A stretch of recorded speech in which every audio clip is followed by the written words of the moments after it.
NEET പരീക്ഷയുമായി ബന്ധപ്പെട്ട് വലിയ പ്രതിഷേധങ്ങൾ രാജ്യമാകമാനമായി ഉയരുകയാണ്. ഇടത് സംഘടനകളുടെ പ്രതിഷേധത്തിന്റെ ദൃശ്യങ്ങളാണ് ഇപ്പോൾ കാണുന്നത്. ഡൽഹിയിൽ നിന്നുള്ള ദൃശ്യങ്ങളാണ്. പ്രവർത്തകരെ പോലീസ് കസ്റ്റഡിയിലെടുത്ത് നീക്കാൻ ശ്രമിക്കുന്നു.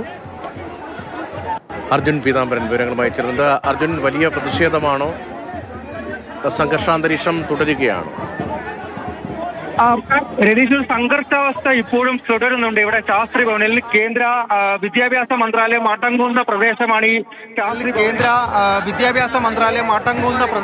ഈ ശാസ്ത്രി ഭവൻ. ഇവിടെ മെമ്മോറാണ്ടം നൽകാൻ വേണ്ടിയിട്ട് പ്രധാനമായിട്ടും 3 കാര്യങ്ങൾ. ഒന്നാമത്തേത് കൃത്യമായിട്ടുള്ള അന്വേഷണം നീറ്റ് പരീക്ഷയിലെ ക്രമക്കേട്, ഒപ്പം തന്നെ UGC നെറ്റ് പരീക്ഷയിലെ ക്രമക്കേട്, അതിൽ കൃത്യമായിട്ടൊരു അന്വേഷണം വേണം. ഒപ്പം തന്നെ ഈ നാഷണൽ ടെസ്റ്റിംഗ് ഏജൻസി അത് പിരിച്ചുവിടണമെന്നുള്ള ആവശ്യം. മറ്റൊന്ന്, ധർമ്മേന്ദ്ര പ്രധാൻ, കേന്ദ്ര വിദ്യാഭ്യാസ മന്ത്രി ധർമ്മേന്ദ്ര പ്രധാൻ, അദ്ദേഹം രാജിവെച്ച് പുറത്തു പോകണമെന്നുള്ള കാര്യം. ഈ പരീക്ഷയിലെ പ്രവേശന പരീക്ഷകളിലെ ക്രമക്കേടുകൾ ഉൾപ്പെടെയുള്ള കാര്യങ്ങളിൽ ഉത്തരവാദിത്തം ഏറ്റെടുത്തുകൊണ്ട് കേന്ദ്ര വിദ്യാഭ്യാസ മന്ത്രി രാജിവെച്ച് പോകണമെന്നുള്ള കാര്യം കൂടി ആവശ്യപ്പെട്ടുകൊണ്ട് ഇടത് സംഘടനകളുടെ നേതൃത്വത്തിൽ, ഇടത്, യുവജന, അതുപോലെ തന്നെ വിദ്യാർത്ഥി സംഘടനകളുടെ നേതൃത്വത്തിലാണ് വലിയൊരു പ്രതിഷേധം ഡൽഹിയിൽ വിദ്യാഭ്യാസ മന്ത്രാലയത്തിന് മുന്നിൽ നടന്നത്. പക്ഷേ സംഘടനകളുടെ നേതൃത്വത്തിൽ വലിയ പ്രതിഷേധം നടക്കുകയാണ്. മറ്റു പലയിടത്തെയും പ്രതിഷേധത്തിന്റെ ദൃശ്യങ്ങൾ രാവിലെ നമ്മൾ കണ്ടതാണ്. ഡൽഹിയിലും അത്തരത്തിലുള്ള ഒരു പ്രതിഷേധമാണ്.